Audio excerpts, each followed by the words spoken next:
तर आम्ही निघालो होतो भिगवणला आणि रस्त्यात दरवेळेस 5 मिनटं खेळायचं आणि अख्ख्या रोडवर झोपायचं ही तनुची सवयच आहे. सो ती झोपली होती. त्यानंतर रस्त्यात आम्हाला भरपूर असं आभाळ लागलं. म्हणलं पावसात सापडते की काय.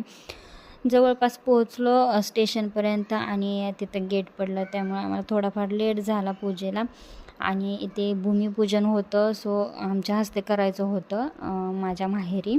सो आम्ही भूमिपूजन करण्यासाठी आलो होतो. त्यानंतर सर्वांनी एक एक कुदळे मारली 5-5 वगैरे. आणि त्यानंतर मग मी माझ्या बेस्ट फ्रेंडचा बड्डे सेलिब्रेशन केला, कारण का योग आला होता त्याच दिवशी जायचं तिथे.